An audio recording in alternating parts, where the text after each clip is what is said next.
5 August রাজনৈতিক পট পরিবর্তনের প্রেক্ষাপটে প্রাণ রক্ষায় রাজনৈতিক ব্যক্তি সহ মোট 626 জনকে বিভিন্ন সেনানিবাসে আশ্রয় দেওয়া হয়।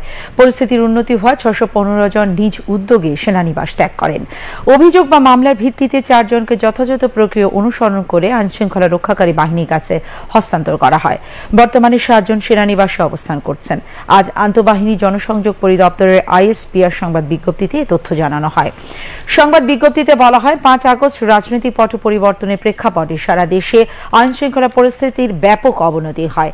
এ সময় প্রাণনাশের আশঙ্কা কতিপয় রাজনৈতিক ব্যক্তি সহ বিভিন্ন নাগরিক সেনানিবাসে আশ্রয় প্রার্থনা করেন।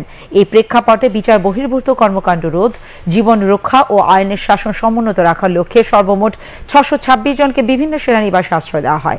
সংবাদ বিজ্ঞপ্তির তথ্য মতে বিভিন্ন সেনানিবাসে যাদের আশ্রয় দেওয়া হয় তাদের মধ্যে 24 জন রাজনৈতিক ব্যক্তি, 5 জন বিচারক, 19 জন বেসামরিক প্রশাসনের কর্মকর্তা, 28 জন পুলিশ কর্মকর্তা, 487 জন পুলিশের বিভিন্ন পর্যায়ের সদস্য, বিভিন্ন পাবলিক বিশ্ববিদ্যালয়ের কর্মকর্তা সহ বিবিধ ব্যক্তি 12 জন, 51 জন পরিবার পরিজন। সংবাদ বিজ্ঞপ্তিতে বলা হয়, পরিস্থিতির উন্নতির সাপেক্ষে 615 জন নিজ উদ্যোগে সেনানিবাস ত্যাগ করেন।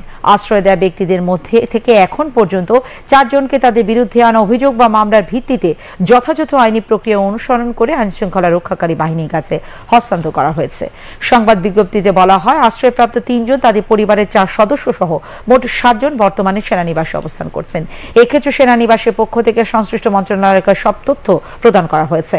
সংবাদ বিজ্ঞপ্তিতে বলা হয়, উদ্ভূত পরিস্থিতিতে দেশে আইন শৃঙ্খলার উন্নয়নের পাশাপাশি বিচার বহির্ভূত কর্মকাণ্ড রোধ ও আইনের শাসন সমুন্নত রাখার লক্ষ্যে নিরপেক্ষ পেশাদারিত্বের সঙ্গে কাজ করছে বাংলাদেশ সেনাবাহিনী।